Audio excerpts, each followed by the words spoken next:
Taylor Riggs in San Francisco and for Emily Chang, and this is Bloomberg Technology. Coming up in the next hour, stock record. Tesla shares touch $420. That is the goal price CEO Elon Musk outlined this past summer. He jokes about the milestone on Twitter. How much higher can it go? Plus, automated hacking, deepfakes, and more. In 2020, online risks will morph into new threats. Is your information safe? We'll talk to the CEO of cybersecurity firm Proofpoint. And 2019 ushered in some of the biggest tech IPOs ever, as Pinterest, Peloton, Uber, and Lyft all went public.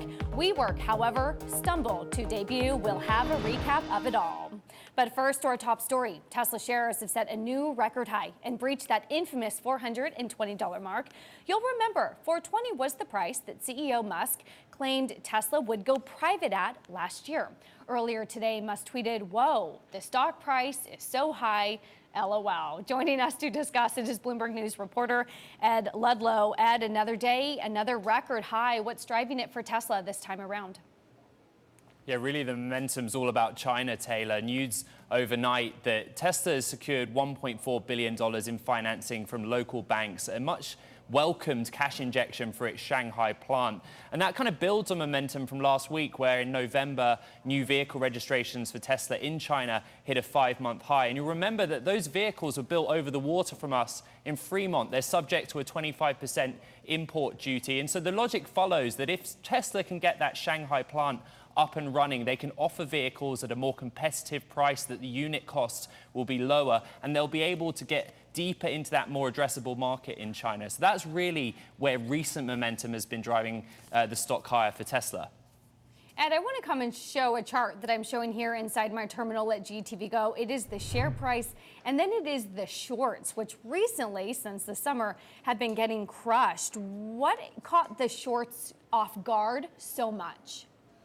Yeah, I mean, longer term, the momentum stems from that third quarter profit surprise that we got. Profit came in at $1.86. The forecast was for a loss of 24 cents a share. And so that's really what's happened. The stock is up 66% since that point. But really, Elon Musk and Tesla are the masters of keeping everyone, from Tesla fanatics, consumers, right through to Wall Street, firmly focused on the horizon of what's to come next. And the best example, most recent example from that, is the Tesla Cybertruck. You know, that is a EV pickup truck that won't go into production until late 2021, but it's all that people have been talking about in recent weeks. And that's really what Tesla's best at. Keep people focused on the positives that are come in the future, rather than focused on the short-term financials or the present for Tesla. Bloomberg's Ed Ludlow, thank you for joining us. Now, we're coming up on not just the end of the year, but the conclusion of a decade, and big tech has definitely made its mark.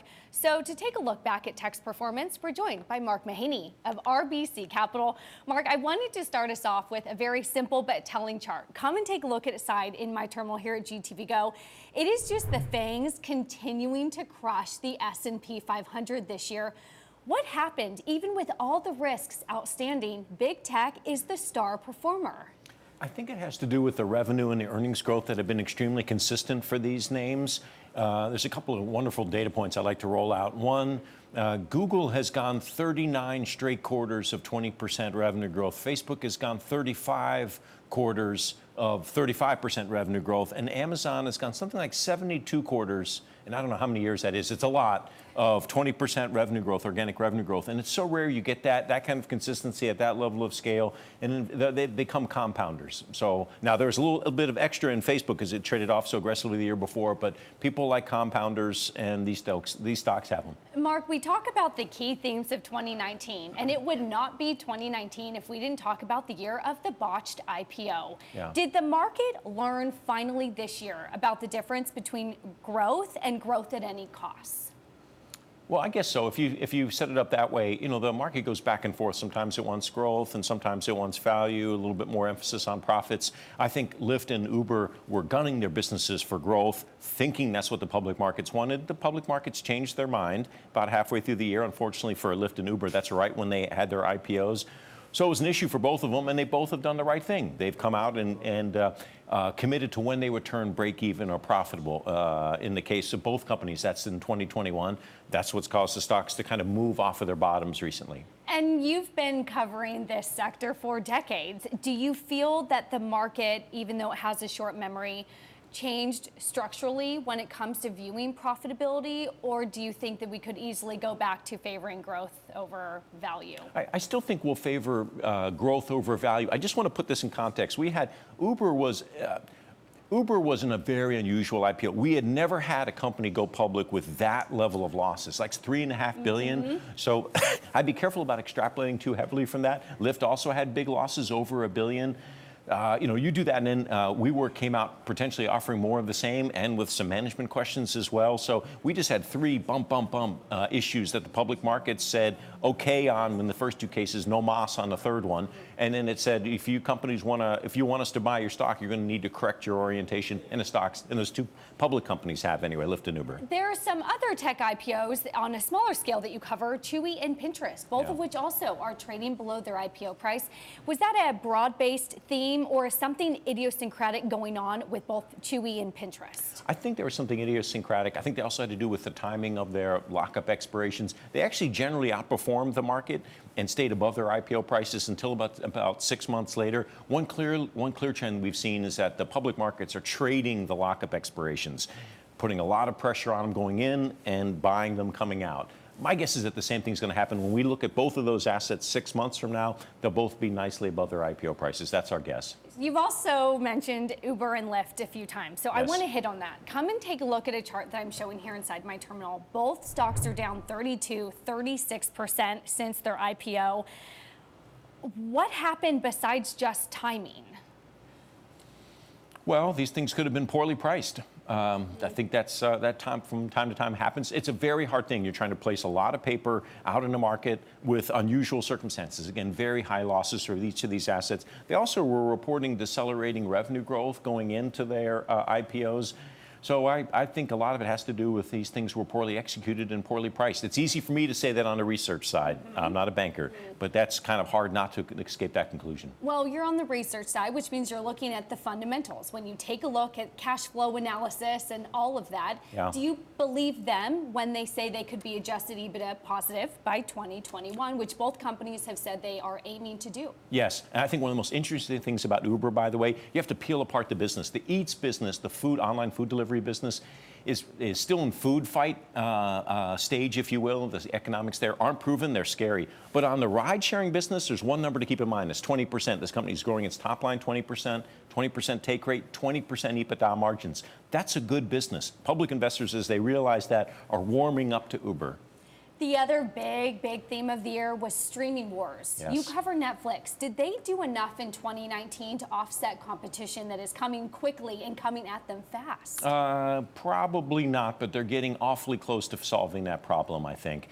Where they're going with their hedge is generating international original content in international markets. They're going to launch something like 130 new series just in international markets for the Philippines, for South Korea, for Japan, for Germany, for Turkey, et cetera. That's where the play is in Netflix in the next 12 months. But yes, that was the single biggest trend in consumer entertainment streaming. Everybody is streaming. I was reading, though, correct me on what your research says, that domestic subscribers are more profitable than those international subscribers. So while Netflix is going international for the growth, are they as profitable as those really strong domestic subscribers? There's kind of two answers to that question. It's a great question. In some markets, the margins are higher overseas than they are in the U.S. The profitability of the market is determined by competitive intensity, which determines how expensive the marketing is and how expensive the content is. There's don't tell anybody this, but this is the most expensive. You're on live TV. I hate to break it to you. This is the most expensive market in the world when it comes to producing content. And that's the simple statement. So there are markets overseas where Netflix can actually scale to better margins than they can in the U.S. I think that statement, it's not attributed to me. It's a very widely believed in the financial markets, and I think the financial markets are wrong on that. I want to end 2019 before we take a look at 2020 with what stock surprised you the most, whether it was to the upside or to the downside in terms of where you thought they would be and then where they actually came in at. I'm going to answer it both ways. Netflix, I didn't think would miss its U.S. subs prior to the streaming launches. That was a big negative surprise to me. Our big positive surprise, which we got right, was Facebook. We thought that was way oversold last year. It owns the two largest social media assets, the two largest messaging applications in the world. It's a great business model, and investors sort of forgot about that. They've come back to it. That was the positive surprise. Well, and Facebook is going to lead us right into our next conversation because Mark Mahaney of RBC is going to stay with us. Up next, we're going to go through his research on what to expect from his big top tech calls in 2020. And if you like Bloomberg News, check us out on the radio. You can listen on the Bloomberg app, Bloomberg.com, and in the U.S. on Sirius XM. This is Bloomberg.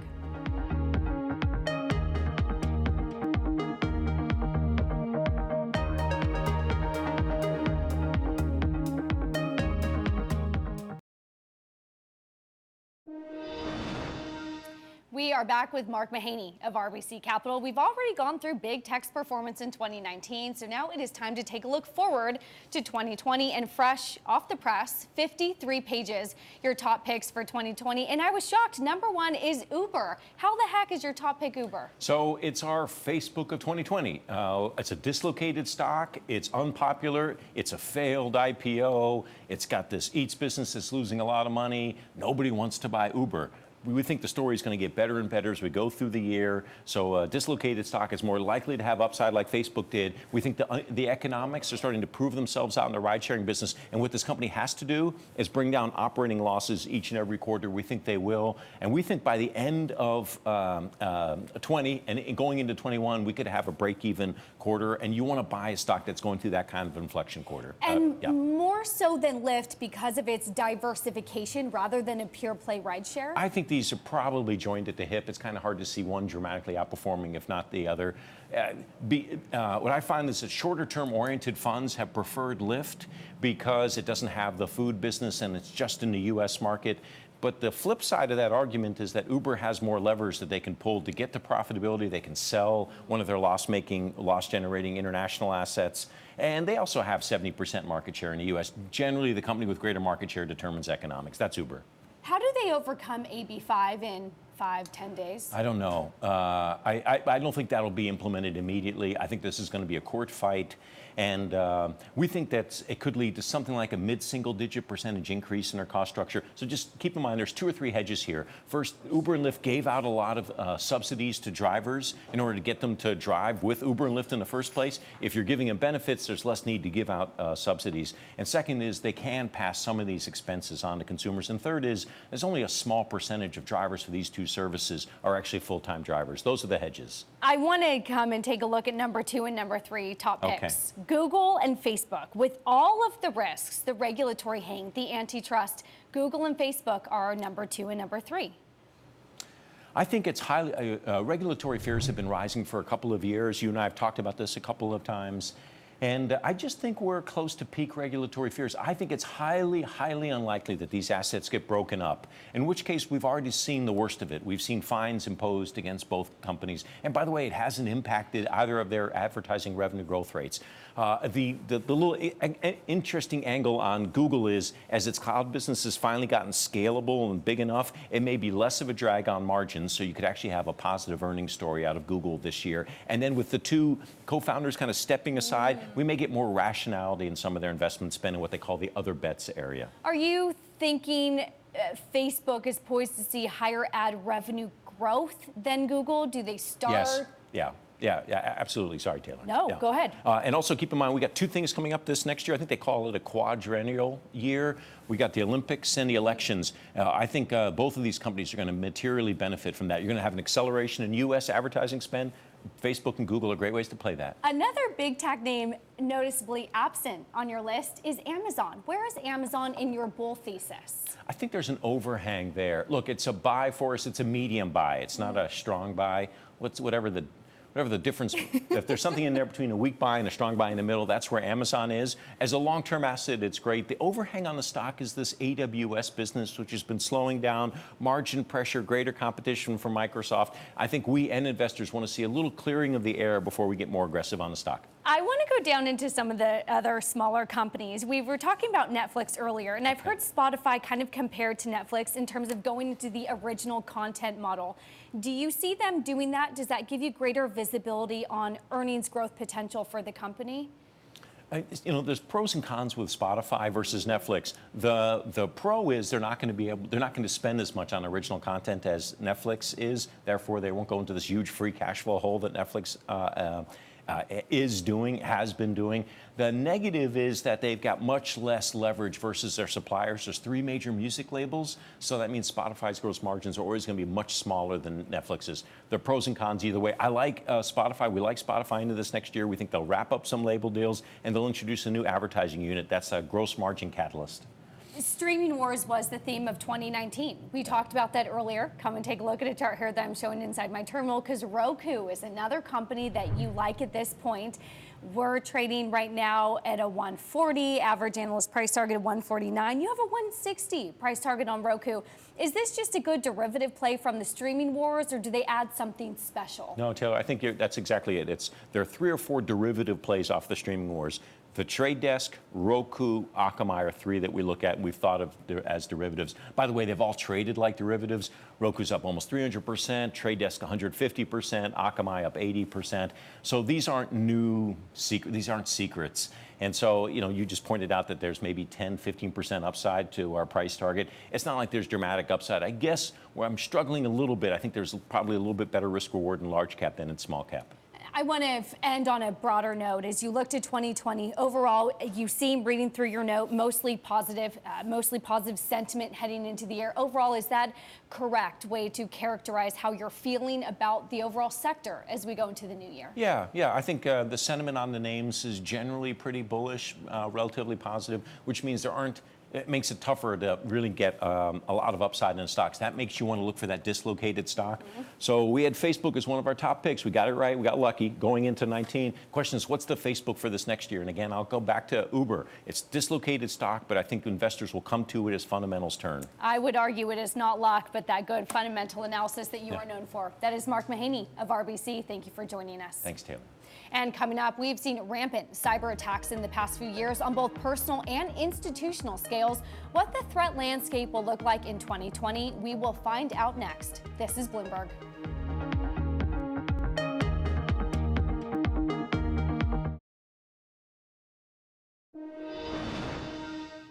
How to stop cyber threats? Cybersecurity concerns have been on the rise as data breaches frequently occur in spaces like financial institutions and social network platforms. With 2019 wrapping up and an election looming in 2020, we're now joined by Proofpoint CEO Gary Steele in this week's Work Shifting segment to discuss what the cyber landscape will look like next year. Proofpoint is a cybersecurity firm that helps companies worldwide stop targeted threats and safeguard their data. And I wanted to go to that, Gary, first. How much, as you look at this space in 2020, do you expect firms to increase their spending on cybersecurity threats like you and your company? No, it's a great question. I think the reality is the cyber concerns are increasing, not decreasing, because we've seen lots of very highly visible attacks. People need to improve their posture. And so I expect spending on cyber-related products and services to increase over the coming year. You were talking about some 3 key trends that you see really going forward. The first of which is that they target people, not the infrastructure. How are they becoming more personalized, where more and more we get tricked, if you will? Well, I think the reality is infrastructure broadly has become more secure. So what is more vulnerable is a person. So some type of targeted attack using some form of social engineering. And what does that mean? They just look at your Facebook account, they look at Instagram, they try to figure out something about you, and then they craft a lure that makes you want to click or engage in some way. What do we do to stop it? Is there anything? No, I think there's a number of things. So one is we provide security to help organizations block these kinds of threats coming in, identify and detect them and block them. We also do a lot of work helping raise the awareness of every single employee, because I think we can all be better at identifying ourselves and ensuring that we're not being lured into some kind of cyber threat or cyber attack. Because the unfortunate reality is if they attack you at work, they probably will attack you at home as well. Well, the second point that shocked me was email. I thought we all knew how to ignore spam emails. How are we still getting tricked by emails? It's the way business runs today, and so those are the kinds of attacks coming in. And if you just look back, 94% of all breaches come back to a single person. And the way they're being targeted is either an email or through some cloud app. Some way an employee is interacting with some cloud application.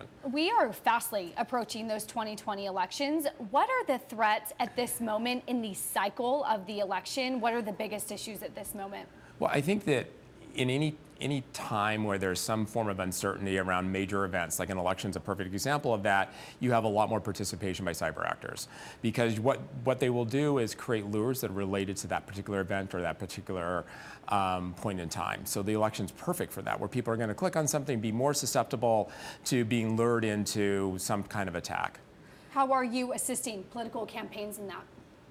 So for us, what we're really trying to do is help all of our customers be better secure and secure their employees. And so we're very much focused on watching what threat actors are doing, watching where the market is headed, and ensuring that we're one step ahead of where the threat actors are. Do you see similar threats like we saw in the DNC hack in Clinton back in 2016? Are those threats similar, and are we better prepared? I think we're better prepared, but the attacks are probably more sophisticated today. And I think that as we enter the election year, you're going to see a lot more participants more broadly in the threat environment. So everything from state actors to organized crime to anyone trying to take advantage of another person. What do we do to prevent, I'm not thinking hacking on our voting machines, but more bigger, a utility, a power grid? Is there anything to do to prevent those, which fortunately have been fewer in the U.S.? No, I think there's broader awareness today across all those organizations. They are raising the awareness of their employees. They're improving their infrastructure. And I think that going back to the first point we made is the thing that's most vulnerable today is people, because that ultimately is the root of any kind of breach that ultimately happens. And so organizations are thinking hard about how do they better defend their people, because they're the key to unlocking what's behind those doors. Any big change we could make today to help the election in 2020? Keep it safe. Well, I think that everyone needs to be vigilant, because if you look over the course of the last 18 months, $26 billion have been lost as it relates to even a simple category of business email compromise. And so the motivation and the incentive is there for threat actors. And so I think we all as individuals at work and at home need to be more vigilant. Gary Steele of Proofpoint, thank you for joining us. And still ahead, from being one of the most promising unicorn startups to a failed IPO, we explain the Wework debacle. That is next. This is Bloomberg.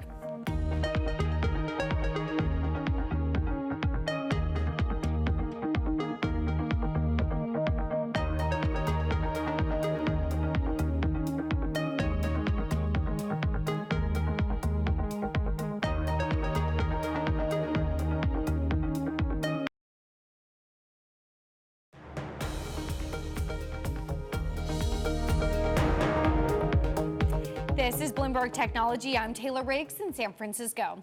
In less than 1 year, Wework went from having a $47 billion valuation and being the darling of the venture capital world to needing a rescue package from SoftBank and financing from Goldman Sachs to avoid collapsing. Bloomberg Originals presents the story of how the company got here. Take a listen. In less than 1 year, Wework went from one of the most highly valued startups of all time to losing more than 3/4 of its value, ousting its rockstar CEO, and desperately needing a cash bailout from its biggest investor just to keep the lights on. In order to understand how we got here, we need to take a look into the mistakes made along the way. The ambitious vision of Wework is effectively dead, period. This is a case study of when a company got too much money too fast with no effective oversight on how to spend it. They are no longer the market leader. That company is going to get smaller, and it's never going to be 10 times bigger. I mean, the story's over. As late as summer 2019, the co-working company Wework was considered one of the most valuable startups with a $47 billion price tag, more than Airbnb, Stripe, and SpaceX. But in just a few months' time, that valuation has vanished, and the very future of the company is in doubt. To understand how this happened, it all starts with the company's now former CEO and founder, Adam Newman. Adam Newman is the co-founder of Wework and was its CEO for a long time. He came over to New York for college after being in the Israeli Navy and started a few businesses, including, my favorite example is a baby clothes line with knee pads. His landlord was actually showing him another building in Brooklyn when he came up with the idea of sort of subdividing that space, which Miguel McKelvey, his co-founder, who's a trained architect, sort of came up with the plans, and then boom, they were away. They started a company called Green Desk, which they sold, and that was the first iteration of Wework, which they started in 2010. WeWork is a new environment for the workspace. So co-working was sort of where it started. Today there's a movement in changing the way people work. 2010 was a great time to be starting a co-working company in New York City. There were a bunch of landlords with empty office buildings, vacancies. WeWork actually presented a solution for them. The very first building down in Grand Street in downtown Manhattan was where WeWork launched its first co-working spot, and from there it was sort of boom. From 2010 to 2011, it doubled in size, and from then on, the growth was exponential. Business grew quickly, and by 2015, the company already quadrupled its valuation to $10 billion, counting 23,000 customers, paying memberships in 32 locations, renting desks for as little as $45 per month. WeWork's whole idea was, let's not just be a commercial office leasing company, let us accelerate the new world of how people work and make it better. Community, being surrounded by a group of like-minded individuals, being part of something bigger than yourself, inspires people to work harder, spend more time at work, and just have fun doing it. This excitement drew in even more investors to the company. Adam and his company, it's not 2.0, it's 10.0. I mean, he's taken it to really the next level. And when you walk into their space and you see the energy, you see the excitement, you see the interaction, it's a very, very powerful concept. And the most crucial investor would be SoftBank. I would say the time that I think WeWork really started to take off was when SoftBank invested in them in 2017. That gave them a valuation of $20 billion, and that's really when you start to get into the high ranks of other venture-backed private companies. With SoftBank's investment, WeWork quickly expanded its footprint throughout the world. And it's the beginning also of this partnership between Adam Newman and Masayoshi Son, who's the head of SoftBank. They have this meeting that is often told again and again in the lore of WeWork, where Adam made this pitch and Masa said, that's great, but let's make it even bigger. WeWork is actually one of over 80 companies that SoftBank Vision Fund has backed with its over $100 billion. SoftBank's idea is there's lots of money out there in this unique period of transformation. Let's make everything happen faster with more money. And let's enable companies that have smart ideas to get even more ambitious, bigger, and faster. After getting these investments from SoftBank and licensed to spend quickly, that's just what WeWork did, opening more and more offices around the world, making investments in a variety of different companies, and even opening an elementary school in New York City.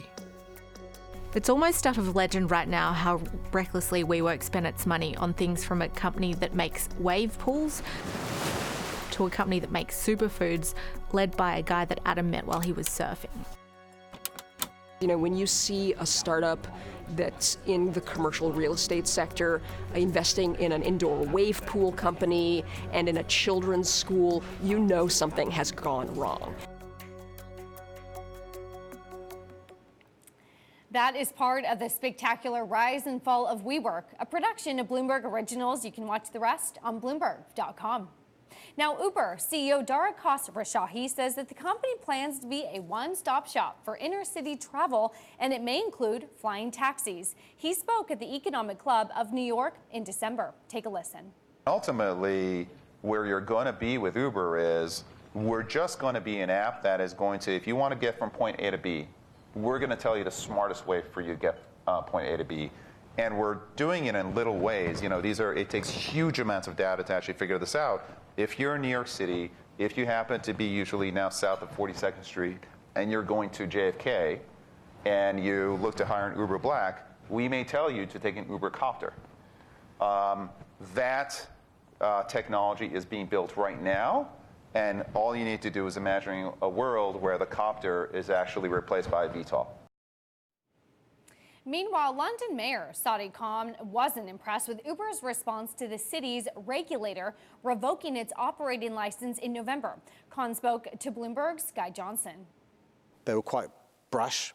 They were quite aggressive. Let's see when they go to the courts where the appeal will be heard, whether they change their tone. I hope they do, because actually, when you speak to Londoners who use private hire vehicles with an app, they quite like it.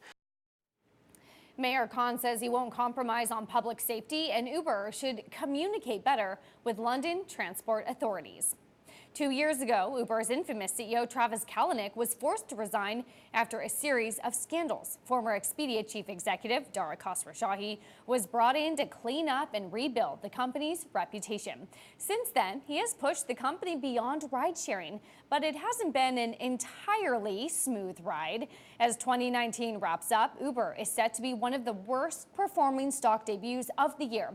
It is down more than 30% since the May IPO, burdened by concerns about losses and the long-term viability of the business.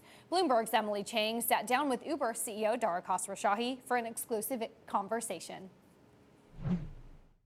Part of our business has to fight for money, and if they're not deserving money, they're not going to get it. So believe me, internally, there's lots of creative destruction, there's lots of competition, and if one part of our business isn't carrying its own weight, we will pull back. Listen, we pulled back out of China, and we turned what was a $2 billion investment in cash into what can be a $10+ billion stake in Didi, which is a very big ride-sharing business in China as well.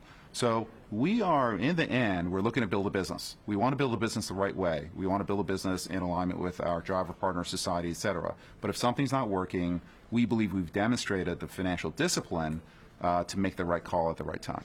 Driver protests are not unusual. No. When we last visited, there was a driver protest outside.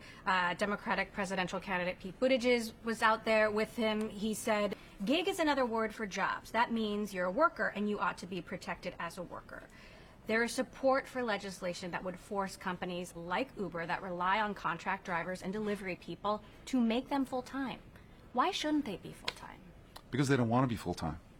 Well, some do. Some do. More than half of our drivers in the U.S., for example, drive less than 10 hours with us a week. And listen, right now, California has a historic opportunity. We're at the table, we are having these discussions, and we want to get to a solution.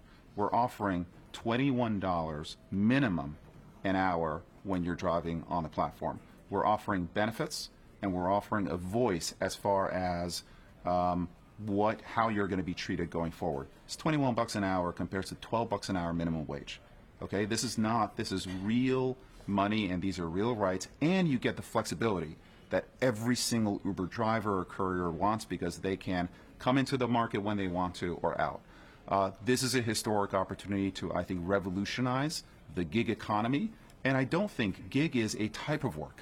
To say that there's only one way to work and everyone needs to be full-time, et cetera, I don't think that's correct, because it takes away flexibility, and flexibility is absolutely something that all of our drivers prize. And can you give them flexibility and give drivers and riders safety at the same time? If the legislature,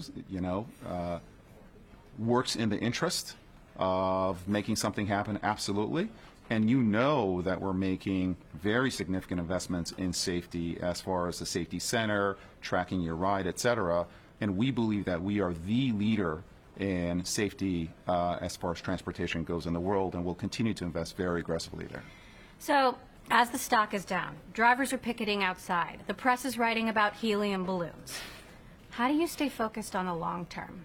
You put your head down and you work, and you know that this is a once-in-a-generation company that's going to change how people access opportunity and how people move. The work that we're doing is really important. Everyone is going to look at the short-term price. It's part of being a public company, and people have worked really, really hard, and the equity is a representation of their work. But I think the people here understand that if they keep innovating, if they keep working hard, the rewards will absolutely come. You can't control the timing, but you absolutely can control the outcome. And that was Uber CEO Dara Khosrowshahi speaking to Bloomberg's Emily Chang. And coming up, IPOs or direct listings. We're seeing a trend in how companies choose to go public. We'll hear from our interview with the NYSE president, Stacey Cunningham, next. This is Bloomberg.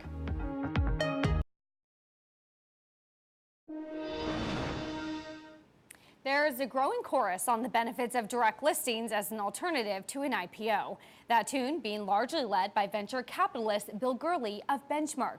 He is said to have planted the idea with Slack CEO Stuart Butterfield, which listed in June. Spotify led the direct listing trend in 2018, and so far Airbnb has indicated it is leaning toward a direct stock listing next year. I caught up with New York Stock Exchange President Stacey Cunningham in October. She expects more companies to embrace the direct listing mechanism. I asked her what will tilt the scale towards companies preferring direct listings over IPOs. If you take a step back and you think about why companies choose to go public, there are typically 4 reasons. 1 is access to capital so that they can raise some money.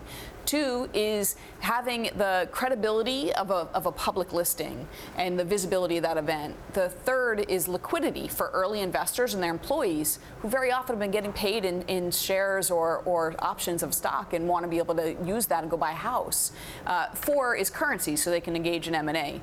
Now, traditionally, access to capital has really been the primary driver in raising money. And what we're seeing now is for many companies, because they're much larger companies and in the private market space, it's more the liquidity for their employees that's driving the public listing. So that allows you to ask yourself, can we decouple capital raising from a public offering? And that's what Spotify really started. Barry McCarthy, the CFO of Spotify, asked that question. He said, why do I need to go with the traditional IPO method if I'm not actually looking to raise money? And so that was really the genesis of the direct listing. How does your role change between a direct listing and an IPO? Our role, we've been at this for 227 years. We've been helping companies come to market so they have access to capital for a very long time. The IPO mechanism that we all talk about so much and are so familiar with has really only been around since the early 70s.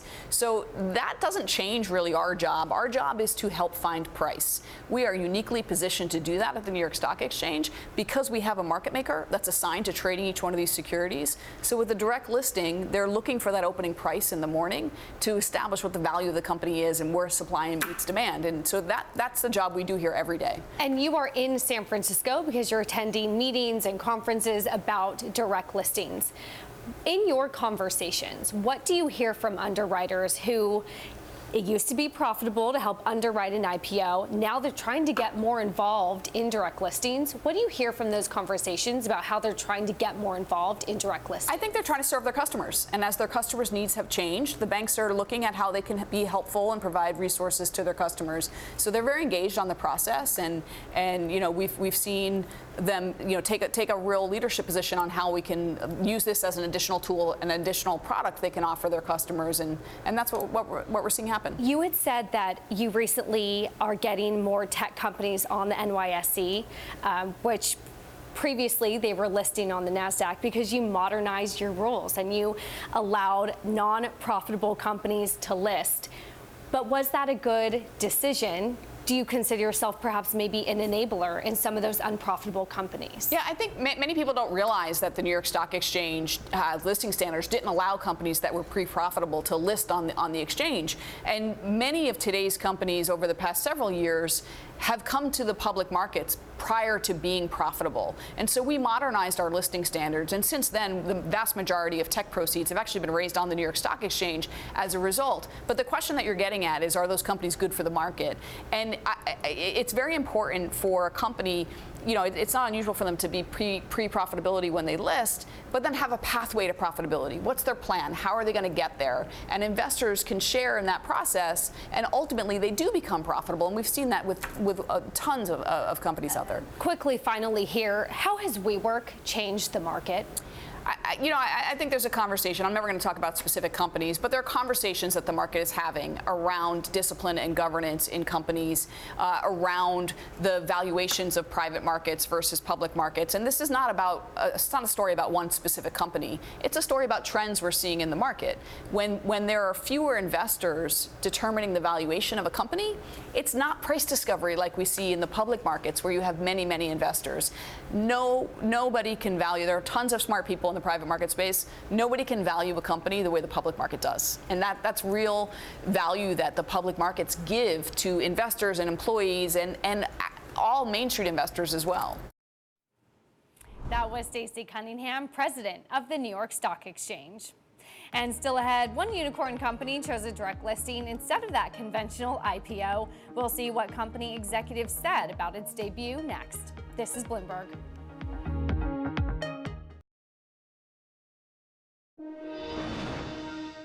Wrapping up 2019, we saw another unicorn hit the public markets in June. Wework messaging company Slack went for a direct listing instead of a traditional IPO.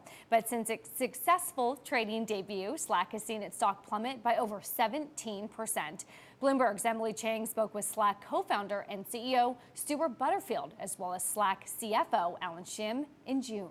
Is that no need to raise primary capital. We came into this process with over $800 million on the balance sheet, so the dilution to existing shareholders would have been tough. I think we did get a little bit more freedom in how we tell the story, so in addition to a roadshow, but instead of only having a roadshow in private rooms with the investors, we were able to do an investor day, live stream it, and make the video available to everyone, and that, I think, is put us in a better position. Now, Alan, Slack is still unprofitable, and the markets have rewarded profits, even if they're slim profits. How far out is profitability? Well, our primary focus right now is to invest in growth.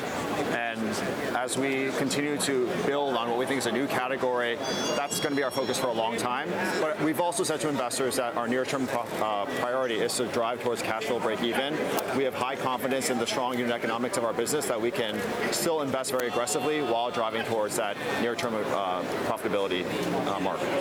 So then, Stuart, how much of a priority would you say that profitability actually is?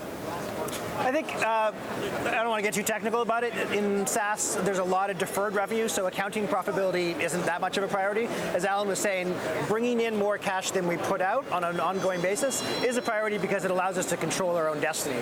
The ideal for us, though, is that we continually find new ways and new opportunities to invest to further grow the business. So we don't need a lot of free cash flow, but just a little bit.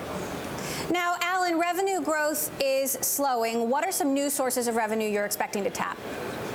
Well, we're very pleased with the revenue growth. I think what you're seeing is also we're making great traction with customers, and we've gotten over 95,000 paid customers today. Our enterprise customers are also growing even faster, so we have 645 customers, over 100K in revenue. And I think what you're seeing is we're scaling.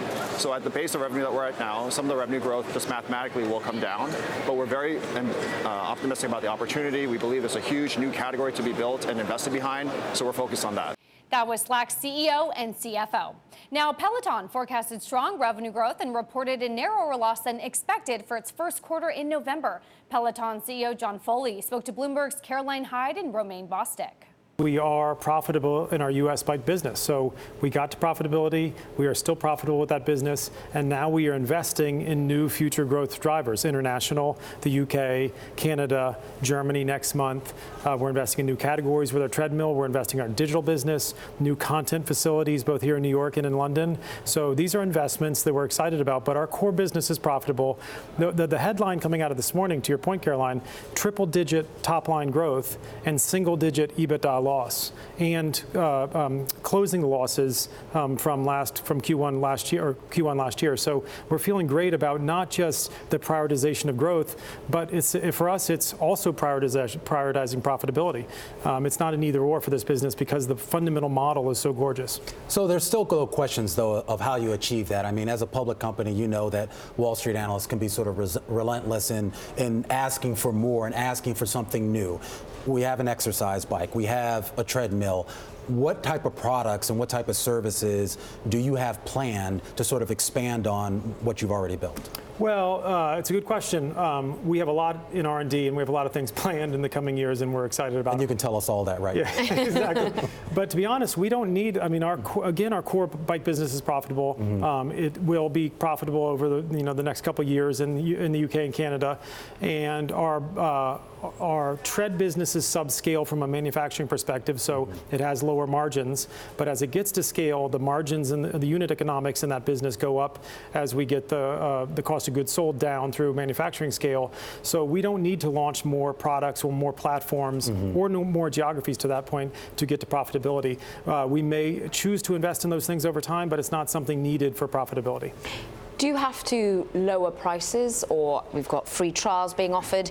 How fierce is competition, and how hard is it to ensure that you win the scale in these new markets such as Germany? Yeah, for better or worse, right now we don't feel like we have a true competitor, a like-minded competitor, as it were, a tech-based, well-capitalized company.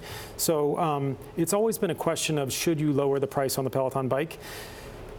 I founded the company with my co-founder 7.5 years ago. It's been incredibly academic to think about lowering the price. When you're doubling the company in size every year, including last quarter that we announced this morning, 103% top line growth, it's somewhat academic to think about lowering the price when you're making them, or when you're selling them as fast as you can make them at the current price point, right? So we feel pretty good. The value that our members see when they buy one, and they can buy one for $58 a month, and then you would divide it by 2 because your live-in partner also rides. So that's $29 a month for the hardware, and then the $39 a month for the subscription.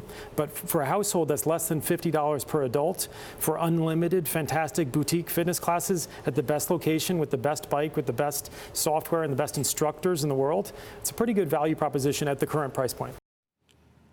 That was Peloton CEO John Foley. And that does it for this edition of Bloomberg Technology. A reminder, we are live streaming on Twitter. This is Bloomberg.